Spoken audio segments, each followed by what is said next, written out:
जुगल रस का पान किया है, राधा दास्य भाव का आस्वादन किया है, इस बात को मानेंगे तभी अपने आचार्य का श्रेष्ठ अनुगत्य किया ये माना जाएगा और उस रस में अवगाहन होगा। और जब तक भैया मैं बड़ा तू बड़ा, हम बड़े हम श्रेष्ठ, ये भावना बनी रहेगी, तब तक राजनीति भले हो जाए, दंभ भले सिद्ध हो जाए, पर भैया यथार्थ रूप में रस का स्वादन नहीं होगा। अनाराध्य राधा पदाम्भोज रेणु, अनाराध्य राधा पदाम्भोज रेणु, मनाश्रित्य वृंदा तवी तत् पदांकम, मनाश्रित्य वृंदा तवी तत् पदांकम। बलिहार ये श्लोक लिखा श्री प्रियादास जी वर्णन कर रहे। प्रियादास जी कवित्व में क्या वर्णन कर रहे? बोले श्याम रंग रंगी पद सुन के गुसाई जीव, पत्र दे पठाए उभय साधु बेग धाये हैं। दोनों साधुओं को पत्र दिया और कहा यथाशीघ्र पहुंचा। जी सरकार पहुंचाएंगे, आपके दर्शन हो गए। हम तो जीव गोस्वामी जी को ढूंढ रहे थे वृंदावन। इस श्लोक का भावार्थ प्रियादास जी लिखते हैं, रैनी बिन रंग कैसे चढ़ो अति सोच बढ़ो, कागद में प्रेम मड़ो तहां लेके आए हैं। देखिए सावधान, सांप्रदायिक लोग तो ये अर्थ कर देंगे कि गदाधर भट्ट जी पे रंग नहीं चढ़ा, ये लिख दिया जीव गोस्वामी जी। ना ना ना ना, ये नहीं लिखा। ये लिखा रैनी बिन रंग कैसे चढ़े अति सोच बढ़े, कागज में प्रेम मड़े त्याह लेके आए हैं। ये नहीं लिखा रंग नहीं चढ़ा। बोले रंग तो चढ़ा आप पे, चोखा रंग चढ़ा। आपकी वाणी बता रही है कि आप पे रंग चढ़ा। मेरा अचंबा यह है कि रंग चढ़ने के लिए दो चीज चाहिए। एक तो रंग चाहिए, एक रैनी चाहिए। रैनी कहें जिसमें कपड़े को रंगा जाए, बर्तन। रैनी चाहिए, रंग चाहिए और रंगरेज चाहिए। दो वस्तु चाहिए और एक रंग चढ़ाने वाला कर्ता चाहिए। तो आश्चर्य यह है, जीव गोस्वामी जी की जिज्ञासा है गदाधर भट्ट जी के प्रति कि आप पर रंग तो चढ़ा, ये तो मैं मानता हूं, आपका पद बता रहा है, पर रैनी बिन रंग कैसे चढ़े हो? अब अर्थ समझिएगा, गंभीर बात है।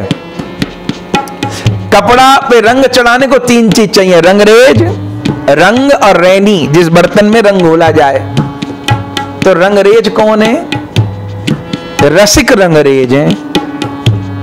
रसिक संत सदगुरु रंग चढ़ाने वाले हैं। रंग क्या है? श्यामा श्याम का दिव्य प्रेम ही रंग है। और रैनी क्या है? वृंदावन ही रैनी है। वृंदावन ही वो कुंड है, वो पात्र है, वो बर्तन है जिस रैनी में ये रंग चढ़ाया जाता है। तो जीव गोस्वामी जी का प्रश्न है कि मैंने माना आपको वहां रंगरेज उपलब्ध हो गया हो और रंग भी उपलब्ध हो गया हो, पर रैनी तो यहां है, रैनी धाम तो यहां है।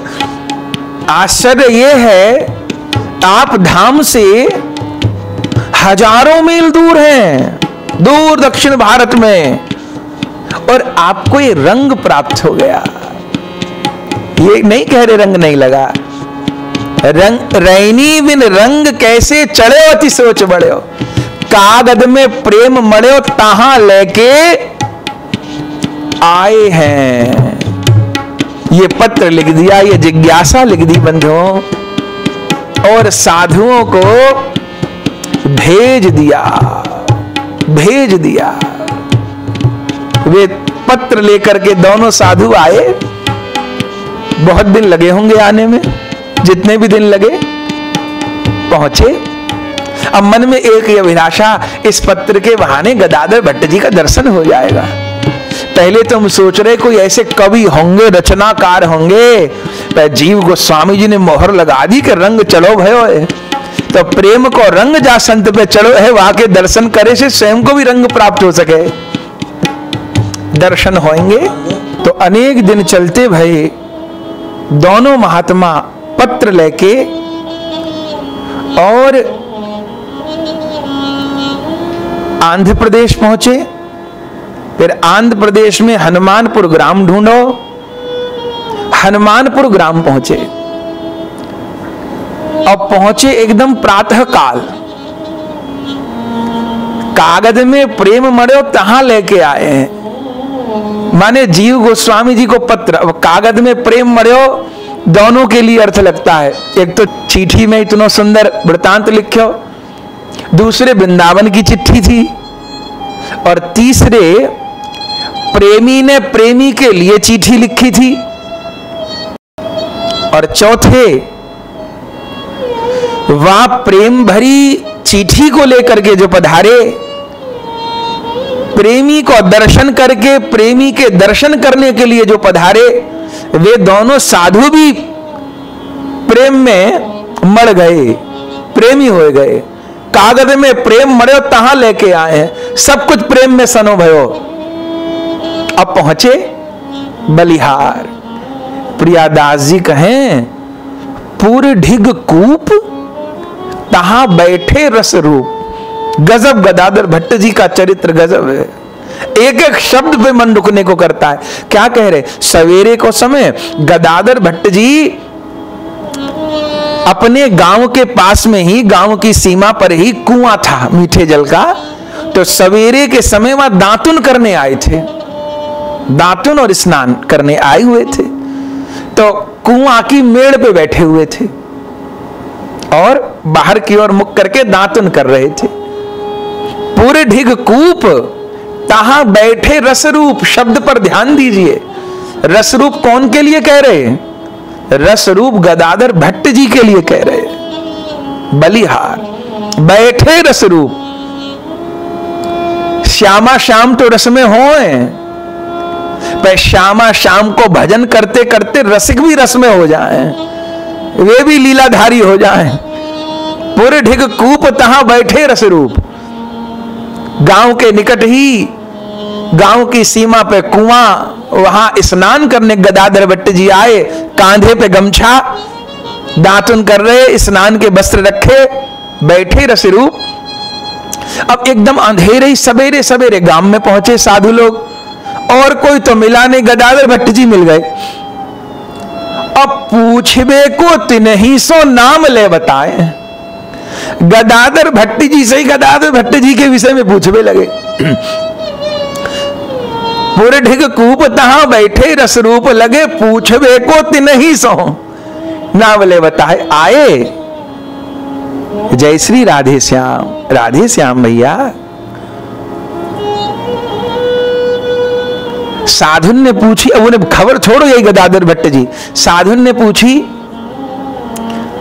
गदाधर भट्ट जी याई गांव में निवास करें?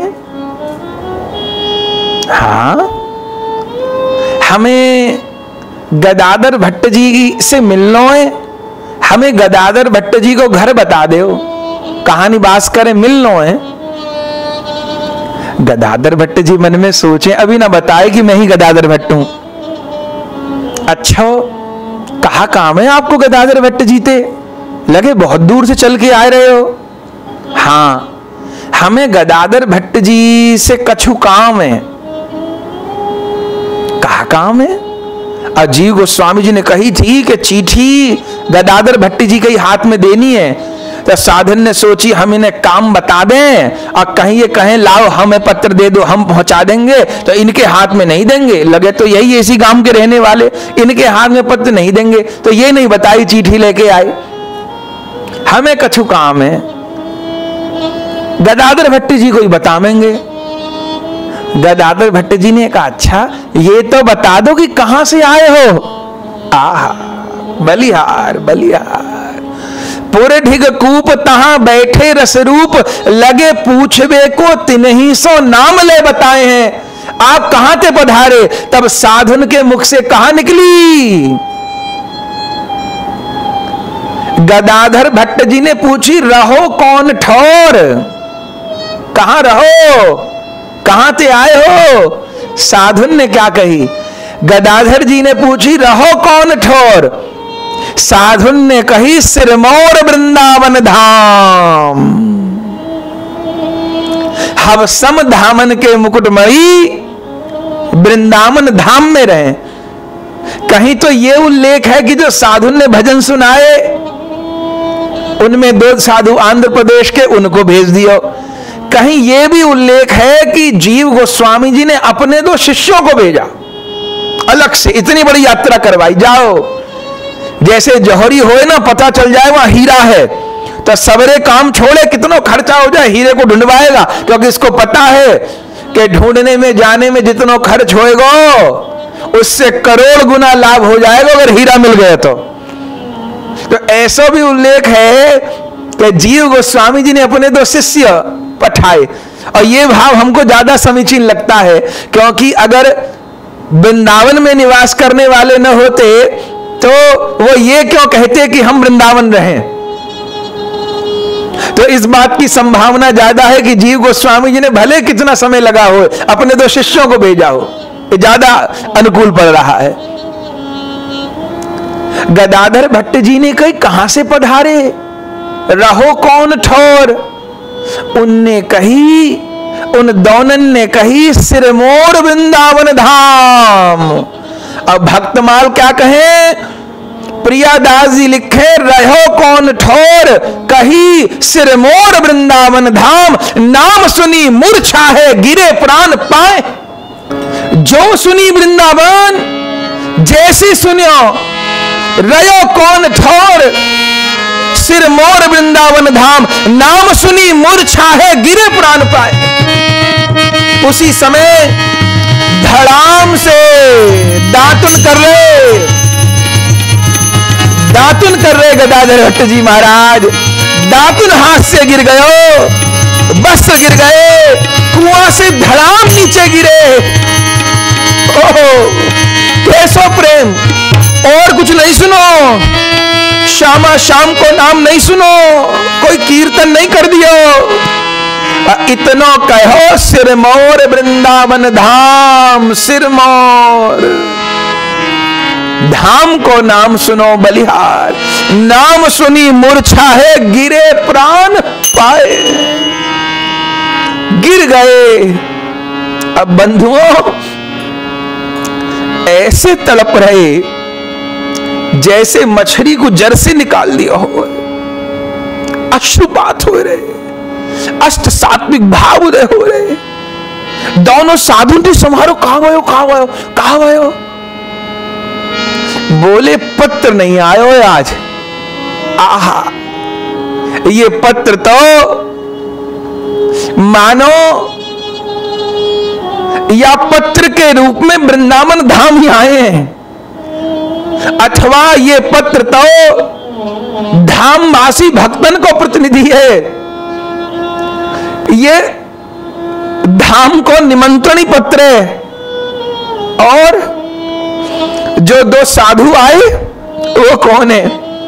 मानो एक साधु राधा रानी को प्रतिनिधि होए, मानो दूसरो साधु श्याम सुंदर को प्रतिनिधि होए। वृंदावन से पत्र आयो है या वृंदावन नाम को सुनते धड़ाम से नीचे गिरे, अष्ट सात्विक विकार उदय हो गए। ऐसे सोच रहे एक साधु के रूप में तो राधा रानी पधारी हैं, दूसरे साधु के रूप में श्याम सुंदर पधारे हैं, और या पत्र के रूप में स्वयं श्री धाम मेरे निकट चल के आए हैं। अब बंधुओं मूर्छित है गए, मूर्छित है गए। ऐसे मूर्छित हो गए, आप जाने जो मृगी रोग के पीड़ित हो ना, जिन्हें मिर्गी को दौड़ा पड़े, डॉक्टर उनसे कह दे, उनके घर वालों से कह दे, भैया इसको मिर्गी को रोग है, 2 चीज से बड़ो सावधान रखियो। कौन थे? एक तो आग थे और दूसरो जल थे। जो मिर्गी को रोग है, दौड़ा है, ऐसे तो कभी भी घबराहट हो, नींद न पूरी हो अथवा चिंता हो, तब भी पड़ जाए दौरा, जिसको ऐसा रोग हो, पर दो चीज से तो बहुत जल्दी पड़े। अगर आग जलती देख ले कि कहीं आग लगी है, देख के एकदम दौरा पड़ जाए, आग को देख के बहुत सावधान रहना हो, और एक जल को देख के, अगर कहीं गहरा जल और अकेले, कभी भी मिर्गी रोग से पीड़ित व्यक्ति को अकेले स्नान नहीं कराया जाए। क्यों? क्योंकि गहरा जल देख के मिर्गी का दौरा पड़ने की संभावना रहे, और दौरा पड़ जाएगा तो प्राण बचाने भारी पड़ जाएंगे। तो उदाहरण भले संसारी है पर यहां काम का है, इसलिए दियो। जैसे मृगी रोग से पीड़ित को अग्नि और जल देख के मिर्गी को दौरा पड़ जाए, ऐसे जो रसिक हों उन्हें वृंदावन धाम को नाम सुनते ही, वृंदावन के रसिकों का दर्शन करते ही, वृंदावन की चर्चा सुनते ही, श्यामा श्याम को नाम सुनते ही प्रेम को आवेग हो जाए, प्रेम को आवेग हो जाए, इतना आवेग हो जाए, इतना आवेग हो जाए कि देह धारण करनी फिर संभव नहीं हो, देह को धारण कर। आज गदाधर भट्ट जी की ऐसी अवस्था भई है बंधु, ऐसी अवस्था भई गदाधर भट्ट जी की। सिरमौर वृंदावन धाम, वृंदावन धाम को सिरमौर क्यों कहो? यही कह देते वृंदावन धाम। ग्रंथ में लिखी सिरमौर वृंदावन धाम क्यों कहो? बोले भैया और सब पुरी और सब धाम तीर्थ तो भगवान के आभूषण हैं, कोई और आभूषण, कोई और ऐसे आभूषण, और वृंदावन भगवान के सिर को मुकुट है। या धाम ते बड़ो कोई धाम नहीं। क्यों? क्योंकि और सबरे लीला स्थली तो तीर्थ है, वृंदावन तीर्थ नहीं है, वृंदावन भगवान को घर है। कथा अनेक बार कही, तब सब तीर्थों का एक राजा बनने की बात हुई, प्रयागराज जी को राजा बना दिया, कहा भगवान ने कि सबरे तीर्थ हाजिरी देने आवेंगे, सबरे तीर्थ गए, वृंदावन धाम हाजिरी देने नहीं गए। तब प्रयागराज ने भगवान से शिकायत करी, भगवान आपने मुझ को राजा बनायो, तीर्थराज प्रयागराज सबरे धाम हाजिरी देने आवे, आपको वृंदावन नहीं आवे। तब भगवान ने प्रयागराज को कही, भैया मैंने तुझे सब तीर्थन को राजा बनायो, अपने घर को राजा नहीं बनायो। ये वृंदावन मेरो तीर्थ नहीं है, ये वृंदावन मेरो घर है। बड़े भाग वृंदावन पायो, या वृंदावन धाम में जन्म लेनो बड़े भाग की बात। राधा रानी की कृपा हो तो या रज में जन्म मिले, राधा रानी की कृपा हो तो या धाम में रहो जाए, और राधा रानी की अतिशय अतिशय कृपा हो, अतिशय अतिशय जिसे अपनाना हो श्री जी को, वाकी या वृंदावन में देह छूटे, भाग बड़ो वृंदावन पायो। आप जानो अन्य जगह शरीर छूटे तो अस्थि गंगा जी में प्रवाहित हो, कहीं तीर्थ में प्रवाहित हो, अब वृंदावन में संस्कार हो तो यहां कहां जाएंगी अस्थियां? वृंदावन में शरीर छूटे यहां कहीं नहीं जाए बाहर अस्थि, यहां कहीं की जाएंगी कहीं बाहर। सबरे तीर्थन को तीर्थ, धामन को धाम तो वृंदावन। यहां तो अग्नि भई, चिता ठंडी भई, यमुना जी में प्रवाह हो गए और कहीं नहीं जा। जीवत मरत वृंदावन पाइए, भाग बड़ो वृंदावन पायो। तो वृंदावन नहीं कहो, पूछी रहो कौन ठोर? बोले सिरमौर वृंदावन धाम, हम धाम सिरमौर। और देखो शायद हमारी स्मृति में जितने भी पुराणों का गुरु कृपा से दर्शन किया, हमारी स्मृति में शायद भगवान ने किसी धाम के लिए ऐसा शब्द नहीं कहा है जैसो वृंदावन के लिए कहो। बड़ा प्रसिद्ध श्लोक है भगवान के मुख को है, भगवान कहें कृष्णोन्यो यदि संभूतो यस्तु गोपेंद्र नंदनम वृंदावनम परित्यज्य पादमेकम न गच्छति। स्वयं श्याम सुंदर कहें, मैं वृंदावन को छोड़ के पाद में कम एक पग दूर नहीं जाऊं। तो कोई कहेगा मथुरा कौन जाए, द्वारिका कौन जाए? अरे अनंत रूप आए भगवान के भीतर जो ऐश्वर्य मूर्ति मथुराधीश द्वारिकाधीश की रहे, और मथुरा वाले श्याम सुंदर ऐश्वर्य मूर्ति है, द्वारिका वाले श्याम सुंदर ऐश्वर्य मूर्ति है। तो भगवान अपनी ऐश्वर्य मूर्ति को मथुरा द्वारिका जी भेजे, माधुर्य रूप से तो धाम ही रहे। पाद में खम न गच्छति। वराह पुराण में एक बड़ा सुंदर श्लोक है, वैकुंठादि तदंशांशम स्वयं वृंदावनम भुवि। वराह पुराण में उल्लेख है, वैकुंठादि जितने लोग हैं वह स्वयं श्रीधाम वृंदावन के अंश के अंश के अंश हैं। सोचिए, इसलिए व्यास जी कहे वैकुंठ के लिए बोले ब्रज तज मेरी जाय बलाय। कोई वैकुंठ से विमान आवे और कहे कि चलो भैया वैकुंठ, व्यास जी कहे ब्रज तज मेरी जाय बलाय, मेरी बला जाए वैकुंठ, मुझे नहीं जानो, मेरी बला जाए, जीवत मरत वृंदावन पइए। पंडित गया प्रसाद जी को वाक्य है मुक्को, अंत समय जहां जावनो है तह जीवत ही किन जाइए जो। अंत समय जिस रज को पाने की चाहे, जीवित ही धाम को आश्रय क्यों न ले लियो जाए। माने धाम को आश्रय ले भैया, यहां पड़ो रहनो भी भजने, सूखी रोटी मिलके भी यहां रहो जाए, यहां रहनो भजने, भजन तो भजन है ही, यहां पड़ो रहनो भी भजन है। वैकुंठादि ददंशांसम स्वयं वृंदावनम भुवि। या वृंदावन के अंश नहीं, अंश अंश माने अंश के अंश के अंश वैकुंठादि लोग हैं। आहा, अब जो धाम की महिमा समझेगा ना वही धाम को सुख पाएगा, नहीं तो वृंदावन में चोर डाकू भी है, माफिया भी है, जुआ और नशा करने वाले भी हैं।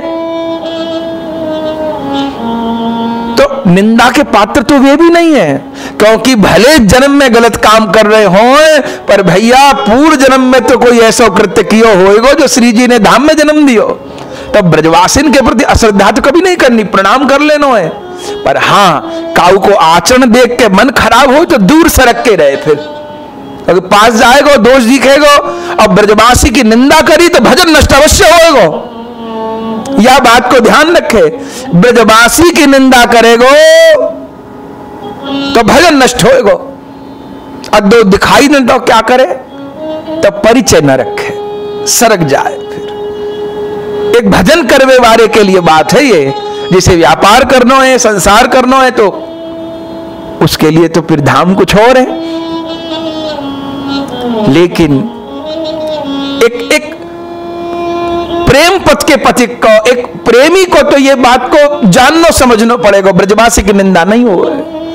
ब्रजवासी की निंदा भजन को खावेगी, अपराध करवावेगी। तो सबको यही भाव से प्रणाम करे। ये जितने ब्रजवासी, अरे मनुष्य से तो बहुत बड़ी बात हो गई। व्यास जी की वाणी कोई पढ़े, वृंदावन के कूकर, वृंदावन के सूकर, वृंदावन के चैंटा, वृंदावन की चैंटी, सबको प्रणाम किया व्यास जी ने। कहते हैं वृंदावन को चूहरो बेच खात है सूप, ताकि सरवर ना करे आन गाम को भूप। वृंदावन को चूहरो, चूहरो उस जाति को कहे जो एकदम नीचे वाली जात हो, और सूप बना के, सूप माने छाछ, टोकरी बनाने को काम करे। व्यास जी कहे वृंदावन को चूहरो बेच खात है सूप, ताकि सरबर ना करे आन घाव को भूख। किसी दूसरे देश का राजा वृंदावन के चूहरे की समानता नहीं कर सके। धन धन वृंदावन की चेटी, चेटा चेटी को धन धन कहां से कौन है। तो मनुष्यन के प्रति अपराध करेंगे तो हानि होगी। इसे भजन करना है, उसके समझने की बात है। कोई कह सके जाने कौन जमाने की बात कह रहे। भैया जमानो कोई आ जाए, श्यामा श्याम को पानो है तो रसिकन के मार्ग पे चलना पड़ेगा। अपना कुआं खोद के पानी नहीं पिया जाएगा। किसी को प्यास लगे, प्यास से मर रहा हो एवं फावड़ा लेके कुआं खोदने चले जाएं तो हम भी मरेंगे, वो बेचारा तो मरेगा ही मरेगा जो हमारे भरोसे बैठा है। तो प्यास लगे पे कुआं नहीं खोदा जाए, प्यास लगे पे तो जो कुआं खोदे उनको जल पिया जाए जल्दी डोरी डाल के। तो कुआं तो खोद गए रसिक जन, मार्ग तो बना गए। ये वाणी तो कुआं है, भक्तमाल तो कुआं है, ये रसकन के चरित्र कुआं है। और प्यास लगी माने मनुष्य देह को पाके किसी के 10 साल, किसी के 20 साल, किसी के 30 साल, किसी के 40 साल तो यूं ही बीत गए संसार में। और 30 साल बाद, 40 साल बाद, 50 साल की उम्र बाद प्यास लगी। और अब बेवकूफी की बातों में और नकली मतों में उन गुरुओं के चक्कर में पड़ गए जो खुद कोई भगवान बता रहे। वो कह रहे भगवान कोई है ही नहीं, हम ही भगवान है, हम ही पूजो। अब भागवत जी माने नहीं, रामायण माने नहीं, गीता माने नहीं, अपना न्यारो कुआं खोदेंगे। तो खोदने वाले भी खाई में गिरेंगे, जो जल के सहारे बैठे वो तो प्यासे अवश्य ही मरेंगे। तो नहीं, महाजन गठा सपंथा, रसिकन के मार्ग को अवलंब लेनो है। मनमानी और रसिकों के नाम पे लड़नो नहीं है। तेरे आचार्य जे मेरे आचार्य, तेरे गुरु जे मेरे गुरु, और तेरा संप्रदाय मेरा संप्रदाय। ऐसी बात करे से वो आचार्य जो लीला में बैठे उनकी भी आत्मा डूबती होगी। ये कौन लोग हमारे अनुयायी बन गए, हमारे नाम पे खाए रहे और हमारे नाम लेके लड़ रहे। आप विचारिए, दूसरे संप्रदाय के आचार्य की निंदा करें, छोटो बताएं तो अपने संप्रदाय के आचार्य प्रसन्न होंगे क्या?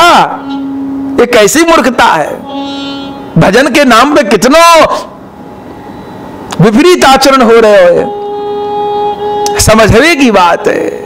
भाग बड़ो वृंदावन पायो। ये वृंदावन की रहनी, वृंदावन के रसिक सिखा सके। रूप सनातन गोस्वामी पाद, गोपाल भट्ट गोस्वामी पाद, रघुनाथ भट्ट गोस्वामी पाद जो वृंदावन के 6 गोसाई हैं। स्वामी श्री हरिदास जी महाराज, श्री हित हरिवंश जी महाराज, गोसाई श्री विठलनाथ जी, हमारे निम्बार्क संप्रदाय के आचार्य श्री हरिवास देवाचार्य जी, श्री भट्ट जी महाराज, जिनका चरित्र गा रहे ओ गदाधर भट्ट जी महाराज, ये आचार्य तो सिखा सके। इसलिए न सब आचार्यन के चरित्र को खूब प्राण भर के गावे। आजकल तो भक्तमाल जी में भेदभाव हो जाए, ये मेरे आचार्य तेरे आचार्य, ये मेरे ये तेरे। अरे भैया, उपासना में भी आके अगर माथे में इतना कूड़ो भरो है तो कहा उपासना खाक होएगी। दुनिया को भले ठग ले, वो कन्हैया ठगाई में नहीं आवेगो। बात कड़वी है, तो समझने की है। आहा, अब अपने मन को सोचें, हमें इतने दिन वृंदावन में रहते हैं गए, हमारे हृदय में वृंदावन के प्रति प्रेम प्रगटो कहा। हमने अपने गुरुओं को देखा बंधुओं, उन लोगों के जीवन बीत गए। 60-60 साल झोपड़ी से जो बाहर नहीं निकले, पे वृंदावन के प्रति कैसो भाव। कोई गुरु महाराज के पास आता और ये कह देता, महाराज जी वृंदावन में तो बड़े सुअर हैं, बड़े कुकर हैं, वहां नाली भर रही, वहां कूड़ा, कान में उंगली डाल लेते से। देखा आंखों से कान में उंगली डाल लेते। वृंदावन की निंदा कर रहे हो, जाओ यहां से। यदि कोई आने वाला ये कह दे कि वृंदावन में कूड़ा हो रहा है, नाली भर रही है, ऐसा, कान में उंगली डाल लेते। नहीं भैया, तुम्हें सूकर कुकर दिखाई दे रहे हैं या नाली दिखाई दे रही तुम्हें? वृंदावन तो चिन्मय है। ऐसी उन लोगों की स्थिति अपने गुरुजनों को आंखों से देखा। इतना वृद्ध शरीर हो गया, और जब कभी परिक्रमा मार्ग पे आते, वृद्धावस्था में परिक्रमा तो होती नहीं थी, पर सड़क पार करके अगर शिष्य की कुटिया में जाना है, जय बार वृंदावन परिक्रमा मार्ग पे आवेंगे, उतनी बार बूढ़ो शरीर 90 वर्ष की उम्र में भी देखा। पहले धाम को दंडवत प्रणाम कर। जो निरंतर वृंदावन में रह रहे, 20 वर्ष के वृंदावन में आए और 95 वर्ष की अवस्था में शरीर छोड़ो, उनकी बात। ब्रजवासियों के जिंदगी भर टुकड़ा खाए, उनकी बात। झोपड़ी में ही रहे, उनकी बात। हाथ की उंगली मुड़ गई भजन करते करते, उनकी बात। कभी अच्छा कपड़ा नहीं पहना, उनकी बात बता रहे। धाम में रहे और कैसा महत्व, कैसी ममता धाम के प्रति। आंखें से देखो, महाप्रभु मंदिर में कीर्तन सुनने जाए, जब निकले रिक्शा पे बैठे अगर, सबसे पहले धाम को प्रणाम। कैसी निष्ठा। बाहर आए धाम को प्रणाम, कुटिया से बात धाम को प्रणाम। बंधुओं, बात बनानी आसान है, आचरण करना भारी है। धाम के प्रति निष्ठा नहीं हो, धाम की बात करें। ये प्रसंग छोटो है। ये जो प्रसंग कह रहे, 2-3 कवित्व में आगे बढ़ सकते हैं जल्दी, पर मन आगे को बढ़ने को करे नहीं। सोच के तो यही बैठे थे कि एक एक दिन एक एक आचार्य का चरित्र कहेंगे, पर नहीं लग रहा कि आज गदाधर भट्ट जी का चरित्र पूरा होगा। नहीं होगा तो कोई बात नहीं, कल आगे कह लेंगे। पर सीखना तो है, समझना तो है। कितनी गहरी बात। ऐसा धाम का प्रेम। रयो कौन ठोर, सिर मोर वृंदावन धाम, और नाम सुनी मूर्छा है गिरे प्राण पाए। मूर्छित हो गई, गिर गए कुआं नीचे, जैसे मिर्गी को सो रोगी को दौरा पड़े। आंख से आंसू गिर रहे हैं, आंख से आंसू गिर रहे, सारा शरीर रोमांचित हो रहे हो। कभी स्पंदन हो रहे हो, कभी मूर्छा आ गई, बहुत देर है गई। ओह, अब वो साधुओं को पता नहीं पड़े कहा हुआ। अरे हम तो बात करी, हुआ क्या। एक ने तो कही इनको जरूर मिर्गी को रोग है, अब उनको खबर कहा।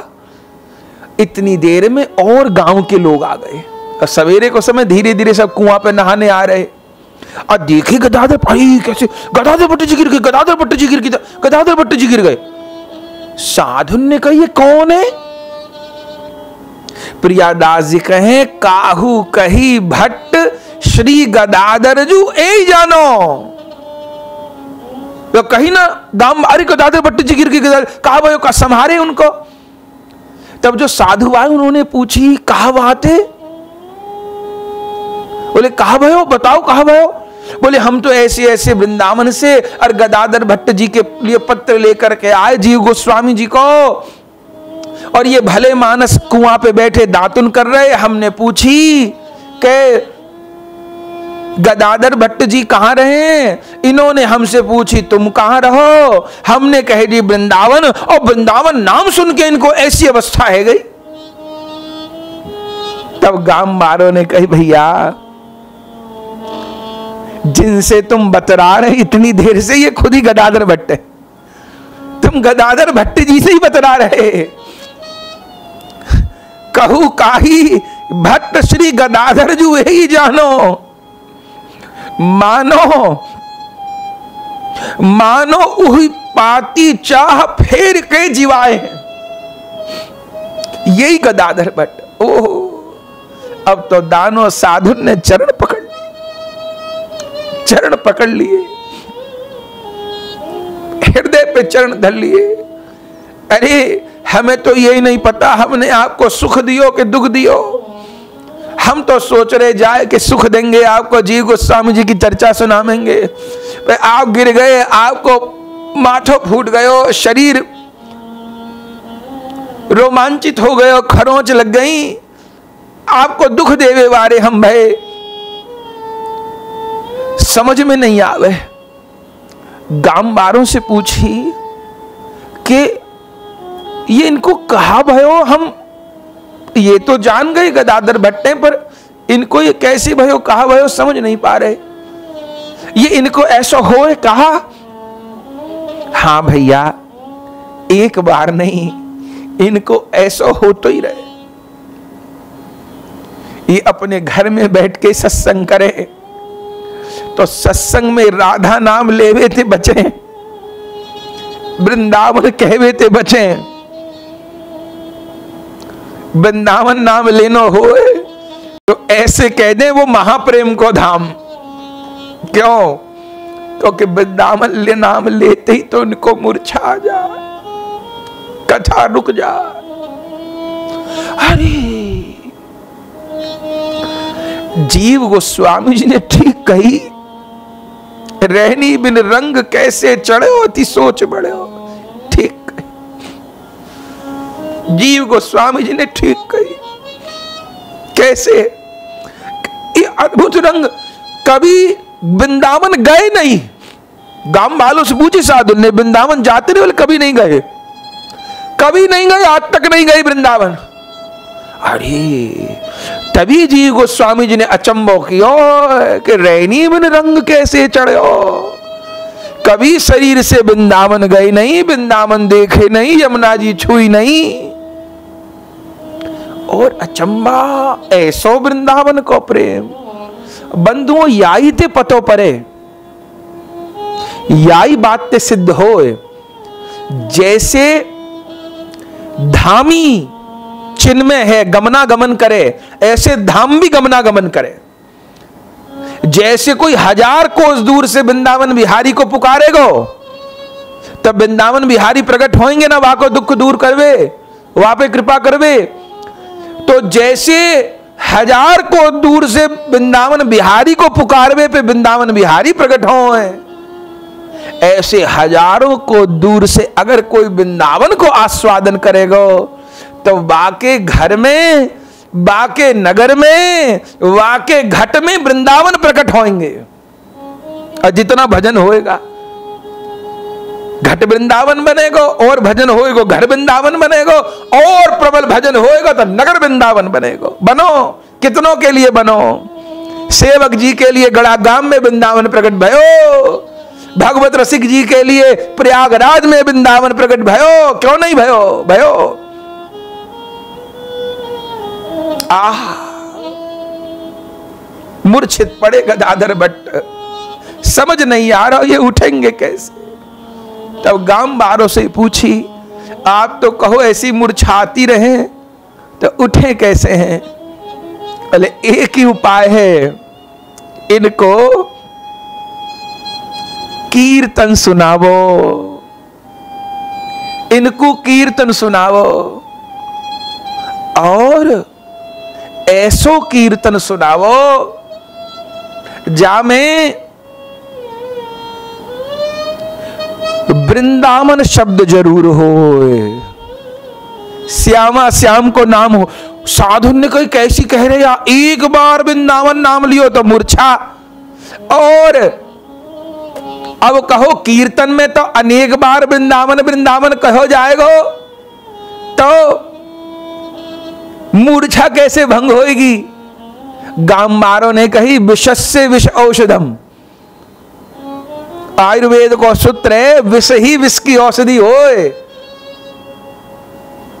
सर्प काट ले किसी को तो सपेरा लोग तो उसी सांप को बुलावे और वो सांप वापिस अपना रक्त पी ले। पर डॉक्टर के पास जाओ, वैद्य के पास जाओ तो क्या करे? वो सांप ने काट लियो, ऐसी तीखी दवाई देगो जो उस विष से भी अधिक घातक होएगी। और जब वो दवाई जाएगी भीतर तो वो जो सर्प को विष है उसे मारेगी। कैंसर को रोग हो जाए तो आप सुने ना, कीमोथेरेपी हो रही है, कीमोथेरेपी, रेडियोथेरेपी, यही बोला जाता है। वो कीमोथेरेपी क्या है जानते हैं आप? कोबरा सांप का विष ही औषधि के रूप में कैंसर के रोगी को चलाया जाए। कीमोथेरेपी है क्या? वो विषी तो है और सीधा सर्प का विष है। क्यों? बोले कैंसर का जो कीटाणु है वो शरीर में पनप गया, मार डालेगा, तो उस कैंसर के कीटाणु से भी प्रबल कोई विष डाला जाए तो उस रोगी को कीमो चलाई जाए। अब वो कैंसर का कीटाणु कितना मरे कितना नहीं मरे, डॉक्टर लोग कहे 2 सर्किल हों 6 सर्किल हों, लेकिन हमने कितने ऐसे रोगी लोगों को देखा है कि कीमोथेरेपी हो पूरा शरीर जल जाए, सिर के शरीर के बाल उड़ जाए, शरीर की त्वचा जल जाए। क्यों? क्योंकि वो दवाई कैंसर के कीटाणु को ही मारेगी और बाकी शरीर पे भी असर करेगी। अब रास्ता कोई है नहीं। और तो कैंसर का रोग तो रोगी को मारे, पर जो कैंसर का इलाज है वो भी बहुत मारे। कैंसर का इलाज भी बड़ा कठिन है, सामान्य नहीं है। तो विषस्य विष औषधम। गांव से पूछी कैसे जीवित होंगे, स्वस्थ होंगे? बोले वृंदावन नाम सुना। समझ में नहीं आई। बोले भैया वृंदावन नाम सुन के इनको वृंदावन को विरह हो गयो, इनको वृंदावन को विरह व्याप गयो। और नाम नाम ही एक, धाम और धाम ही एक। जब नाम और धाम को नाम सुनाओगे तो इनको विरह शांत होएगा और इनको जो तप्त हृदय हो रहे हो धाम के विरह में वापस शांति होएगी। तब बंधुओं उन दोनों साधुन ने, उन जीव गोस्वामी जी के शिष्यन ने नाम सुनायो। कौन कीर्तन सुनायो? श्री वृंदावन वृंदा काहू कही भट्ट श्री गदाधर जू एई जानो, मानो उठी पाटी चाह फेर के जिवाए हैं। जब वृंदावन नाम सुनाया बंधुओं, तब धीरे धीरे ऐसे हो गए थे जैसे प्राण न रहे हो गदाधर भट्ट जी। धीरे धीरे देह में चेतना लौटी है। और बंधुओं ये तो कोई नहीं जान पाया कि जिस समय मूर्छित हुए थे गदाधर भट्ट जी, उस समय किस भाव में डूबे थे, वो तो आचार्य जान सकते हैं। पर जिस समय उठे, बहुत देर बाद मूर्छा भंग हुई, तब उस समय उनके मुख के शब्द क्या थे? गदाधर भट्ट जी के उस समय गदाधर भट्ट जी के मुख से एक पद निकला। ये उस समय का पद है जब गदाधर भट्ट जी की मूर्छा भंग हुई। तब उस समय वो क्या बोले? अनुमान होता है इस पद से कि वो कहां डूबे हुए थे इतनी देर तक। क्या बोले उस समय गदाधर भट्ट जी? अद्भुत शोभा वृंदावन की, देखो नंद कुमार। कंत वसंत जानियावत बन, बेलन कियो सिंगार। पल्लव वरण बरण तन पहिरे, बरन बरन फल फूल। ये तो अधिक सुहाए लागत, मनो आभरण समतूल। बालक विहंग अनंग रंग भरी, बाजत मनो बधाई। मंगल गीत गाए बे को जानो, कोकिल बधु बुलाई। बहुत मलय मारुत परिचारक, सबके मन संतोषे।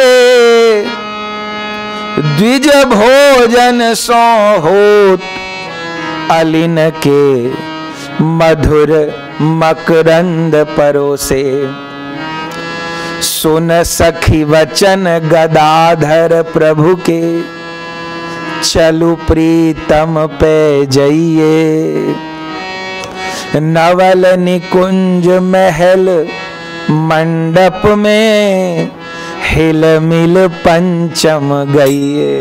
बलिया उस समय गदाधर जी के मुख से इस पद से अनुमान होता है कि गदाधर भट्ट जी कहां डूबे थे। क्या कह रहे हैं? अद्भुत शोभा वृंदावन की देखो नंद कुमार। श्याम सुंदर के श्रीअंग में वृंदावन की शोभा को देखो, अथवा वृंदावन की शोभा में श्याम सुंदर को देखो। कंत वसंत जानी आवत बन, बेलिन कियो सिंगार। मानो वृंदावन में वसंत के रूप में कंत आया है, कामदेव आया है। तभी तो वृंदावन की सारी लता पताएं फूलों से आच्छादित हो रही। बेलिन कियो सिंगार। अब पल्लव वरण तन पहिरे, जो वृक्षों के ऊपर दिव्य दिव्य पल्लव आ रहे, फूल आ रहे, मानो वृक्षों ने नए नए वस्त्र पहने हैं। पल्लव वरण तन पहिरे, वरण फल फूल, नाना प्रकार के फल फूल भी मानो सिंगार है। ये तो अधिक सुहाए लागत, मनो अभरण समतूल। वन में तन और तन में वन की भावना है। ये ऐसे सुंदर लग रहे मानो श्री वृंदावन गोविंद की देह हो, और ये फल फूल, ये पल्लव आभरण हो श्याम सुंदर के। और बालक विहंग अनंग रंग भरी, बाजत मनो बधाई। तो बालक विहंग माने जो पंछियों के छोटे छोटे कोमल कोमल शिशु हैं, बालक विहंग है। चिड़िया नहीं, चिड़िया का बच्चा, तोता नहीं, तोते का एकदम छोटा सा बालक। बालक विहंग अनंग रंग भरी, बाजत मनो बधाई। ये जो वृंदावन में पक्षी चहचहा रहे हैं, ये मानो पक्षियों की चहचहाट नहीं, बधाई बज रही है। अब कोई कहे कि बधाई गावे तो लुगाई आमे, तो नारी कौन है? बोले मंगल गीत गाए बे को जानो, कोकुल बधु बुलाई। जो वृंदावन में कोयल कूक रही हैं, ये मानो ब्रज की लुगाई आकर के मंगल गीत गा रही हैं। कोकिल बहनी, कोकिल बधु बुलाई। और बहुत मलय मारुत परिचारक, सबके मन संतोषे। बहत मलय मारुत परिचारक, ये जो दिव्य सुगंधित पवन बह रही है, ये मानो परिचारक हैं जो सबके हृदय को सुख देने वाली है। और द्विज भोजन सो होत अलिन के, मधुर मकरंद परोसे। ये मधुर मलय तो मानो सबकी सेवा कर रही है शीतलता के द्वारा।